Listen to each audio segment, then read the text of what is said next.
How are there still so many mysteries?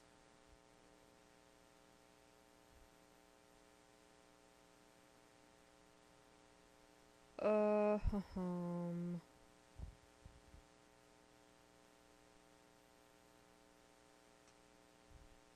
Yeah, why not?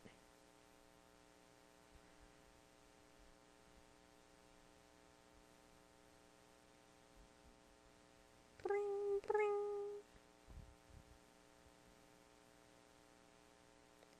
You again? Jennifer, how would you and Carson like to meet me at Snootby's? I've got a great lead on a story, and it seems just the sort of thing you two sleuths would enjoy. Sure thing, Anna. What's the scoop? I feel like that's Jennifer's response every single time. Count von Coburg, one of the wealthiest men in Germany, recently bought a king's suit of armor for nearly £1,000,000. He says if anyone can prove which king owned the armor, he'll donate it to that king's castle. Sounds like a job for Eagle Eyes. We'll be right there. Helping your ass out again, Aunt Miranda.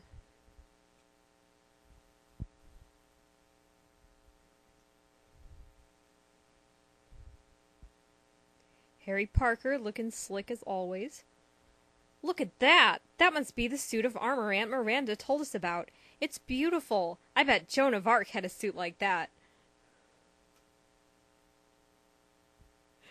I like the body language of Aunt Miranda. Like, she's so clearly bugging the shit out of him. Ach, a perfect piece, 9. And the bidding, such ferocity, such passion. But I outbid them all. Oh, von Coburg. You know, we Germans were some of the first masters of armory. Making him sound French. How about Irish? This suit is the work of a great master. Look at the metalwork.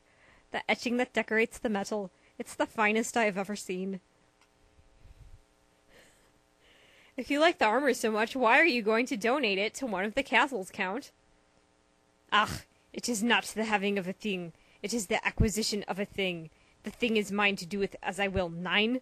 I will return it to the castle to which it belongs. Then I will begin the search for my next treasure. Close enough. A splendid piece, really splendid. But dash it, the previous owner had no information whatsoever as to its origins. It was part of an inheritance he received from a distant and somewhat mysterious relative.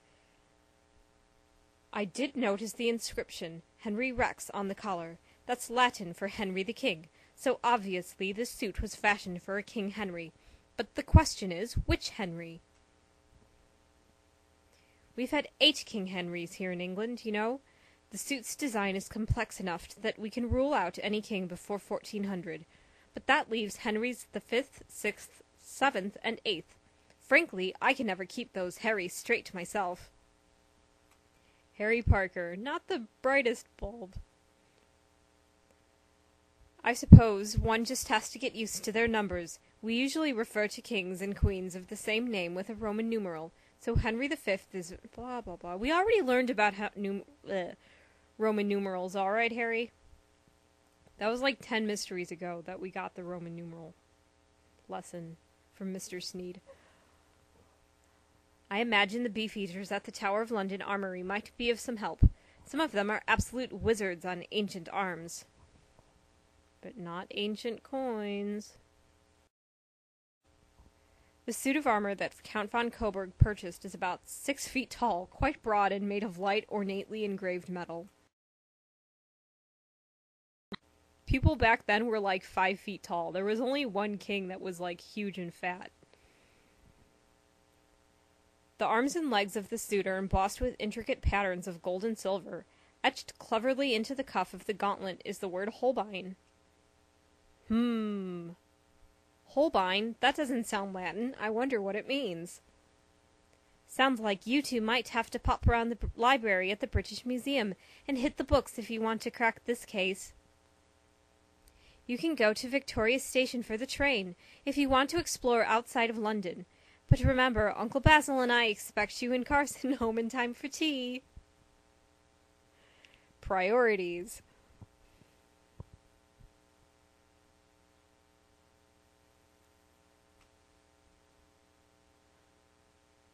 Let's go bug Mr. Sneed. Hi, Mr. Sneed! The British Library has some of the coolest old books and manuscripts in the world. Mr. Sneed will probably help us sort them out, but he can be pretty testy. It's because we're here, like, every freaking day. Yes, what is it? Sorry to bother you, Mr. Sneed, but we're trying to do some research on the kings of England. Oh, and I'm just meant to stop everything and stack up the history of Britain for you? Humph! Oh no, really, that's okay. We can do our own research. What? And have you scrabbling through my precious volumes? I think not. Anyway, Miranda said you'd be coming, so I took a moment to set aside the best of our history collection for you over there.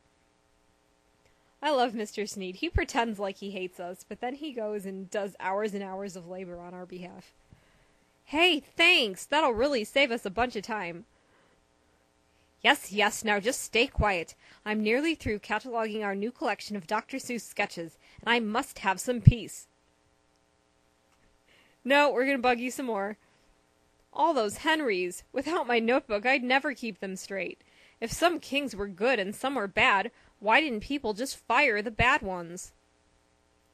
What a perfectly American question. Ooh. Kings aren't voted into office like a president or a member of the House of Commons. A king gained his throne by conquering enemies in battle, or simply because he was born into the right family. Our English monarchs passed down the crown to their firstborn son, or to the eldest daughter if they had no sons. Not a very scientific way of selecting a ruler, if you ask me. Well, then why are you dissing our democracy? Sometimes a new king was just not suited to rule. Too sickly, too cocky, or perhaps just altogether too thick, or what you might call stupid. Unfortunately, the people he ruled were stuck with him unless someone overthrew him. In a democracy like your United States, the president doesn't just inherit his office. He has to earn the support of the people who vote for him. If he doesn't, they'll vote for someone they think would be a better leader. Now let me get back to Seuss, and keep quiet. This is a library, uncivilized colonists. Don't worry about Mr. Sneed, Carson. Uncle Basil and he are great pals from way back. He might be the crabby type, but he knows just where to find anything about anything.